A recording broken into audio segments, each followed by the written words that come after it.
Request a quote at agproco.com.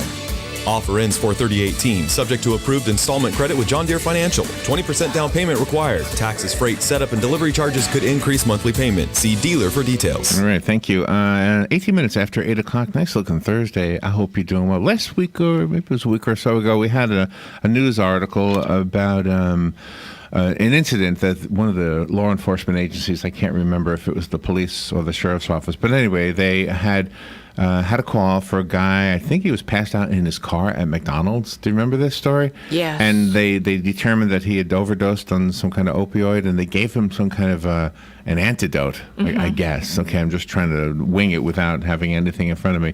And the antidote worked, and then the guy punched the police officer, which was crazy. Okay, but that's the way people are sometimes. But anyway, so he gets his life saved, and then he hits the officer that did it. But anyway, it brought into the conversation, well, what is that? I mean, what is this? And apparently the police or the sheriff's office or both have this this antidote for opioid. And I mean, this is a national problem. So let's find out about this. Bruce Reuben is on the phone. He's the president of the Florida Hospital Association. He wants to talk to us about Florida's critical opioid health crisis. Good morning. It's an honor, Bruce Reuben. Good morning, sir. Good morning, and thank you for having me on this morning. It is indeed a crisis here in Florida. In 2016, we had one opioid overdose death every 2.5 hours in our state. Wow. What is it? I mean, what is going on? Is it how do I ask this question? Is it an illegal possession, or is this something that is opioid? Forgive me for not knowing this, but I mean, is opioid, or do we say opium? Is it opium, and do people get it legally? Well, we say opioid because it's a variety of drugs, both legal and illegal. Okay. The problem is that we have so many folks who became addicted through the use of pills, of prescription drugs. And as we've shut down the supply of prescription drugs, people have felt the need to switch over to illegal drugs, much of which is now laced with a very powerful drug called fentanyl. And that's responsible for a lot of these deaths. So this is national? This is everywhere? Yes, it's everywhere. It's everywhere. In 2017, Florida had about 12% of the fatal opioid overdoses in the whole country. Wow. Does a person in possession of an opioid know how dangerous it is, or do they is it a pain relieving thing? I mean, are they taking it to get rid of a pain? Well, in many cases, that's the way it starts. In most cases, that's the way it does start. But it's it's easy to quickly begin to abuse these drugs, and once you're addicted, it's a very powerful addiction. So you bring somebody to the emergency room who has an overdose. I'm guessing they have the same tools that the police officer had that I was referencing in my intro. Yes, it's a drug that's the brand name is Narcan, and that's a drug that will allow caregivers to overcome the overdose and to get a person back away from the death's door, so to speak.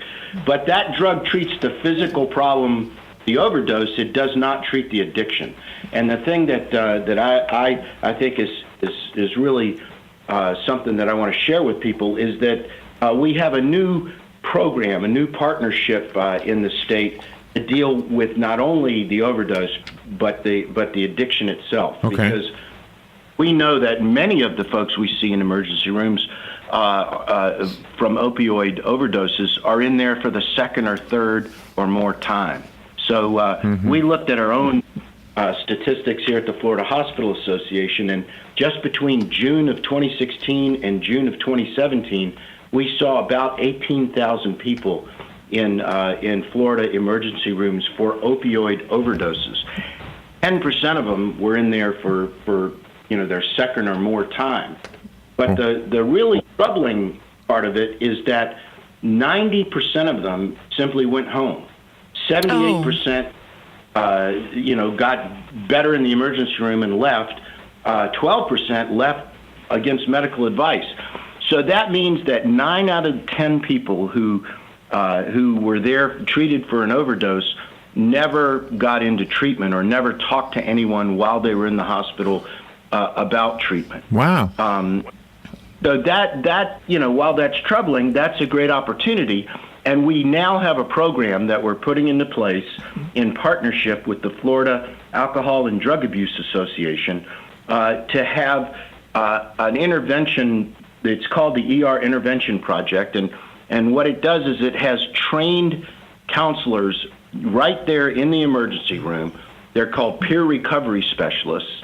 And they are people who have been in recovery themselves for over 2 years and are specifically trained to speak to people who are about the right treatment for them. And why this is so important is because there is a period of time when someone has recovered from an overdose before the physical urge of the addiction kicks in too strongly, that they can truly focus on the consequence of the addiction and what they need to do to be restored to health. But if you wait too long, then the need to use again kicks in. And if they leave the hospital and they use opioids again, it's very, very unlikely they will seek treatment. And is this project in 2 parts? You said the ER Intervention Project and then All In for Florida, a recovery project. The second project is to support people once they have been through treatment. It provides them with a whole community, a peer support coalition of people to help support their recovery all the way for the long term. So it's a whole community of people who understand the challenges of this and have been through it themselves and are there for mutual support. And so between those 2 projects, that gives us powerful tools we have not had before. And I think the real big change is to get people the information they need from people who understand their challenges while they are in that period of time in the emergency room before they leave the hospital. I wanted to ask you a little bit more about the peer support program that you told us about. I'm wondering if the person is it's more effective at that moment in the emergency room because at that moment they are afraid. Is that why it's more effective there as opposed to waiting until they go home and then paying them a visit? I think the key there, I don't know what word to use. I don't know if the word is afraid or if the word is that they are able to clearly see the consequence of the addiction and what it's doing to their life and how dangerous for them. Or they start to feel that physical need to use again.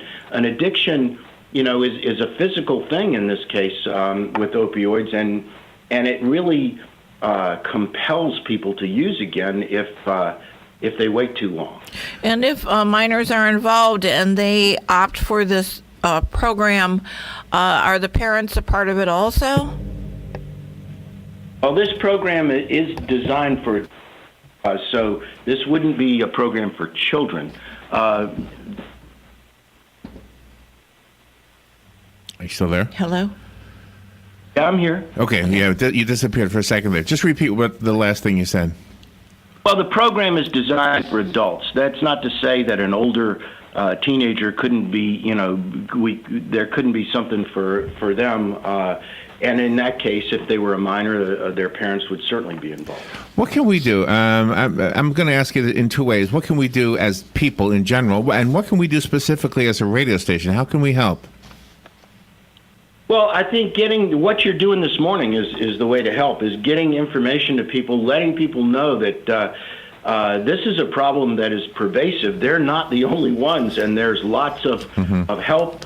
There's lots of assistance out there, and people should know that opioids are it's a very dangerous thing. So seeking pain medication is, when you have pain, you need something for it. But using opioids comes with a risk, and people should understand that. Yeah.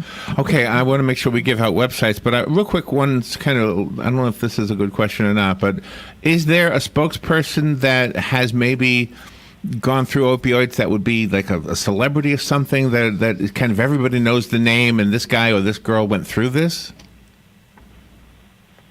I don't have a name for you of a celebrity, but I'm sure there are many. Yeah, it's just, and I only think sometimes that we have a tendency, as superficial as it is, to pay attention when somebody famous says something. So I was just wondering if that could help. All right, so where do we go? What's a good website? Well, you can certainly come to our website. It's www.fha.org, and I'll also give you the website of the Florida Alcohol and Drug Abuse Association. That would be www.fadaa.org. Okay, and is there? Let's see. Is there any reading material or something for the family member of somebody who might be addicted, or is it the same thing, same website? I think if someone needs information, goes to either of these websites and reaches out, we or the Florida Alcohol and Drug Abuse Association will make every effort to get them all the information they need. Okay. You are doing something really amazing, sir, by being on the air with us and really getting this information out there so publicly. Well, we're pleased to do it, and I also want to acknowledge the Aetna Foundation that has given us $1 million to fund this new project. Wow. That's awesome. That's wonderful. Thank you so much for being on the air with us, Bruce Reuben, and thank you for the work you're doing. You're making the world a better place, and gosh, sometimes we don't even know what's going on in our own backyard. Thank you, Bruce. Thank you. All right, we'll be right back.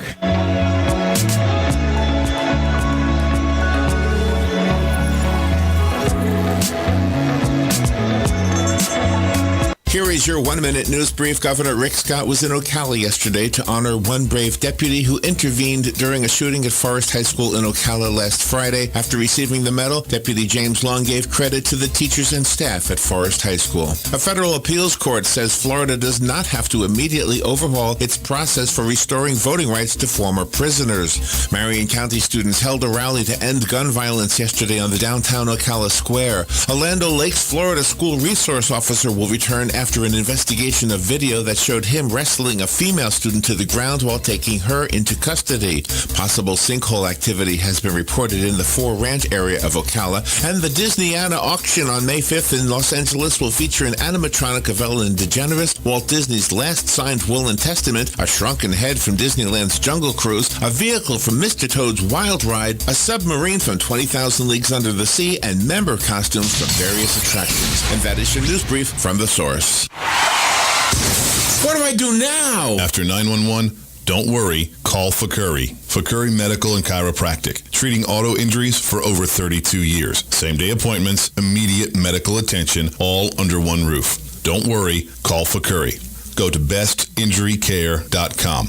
All auto insurances are accepted. Available 24 hours a day, 7 days a week to take your call. Car accident? Don't worry, call Fakuri. bestinjurycare.com.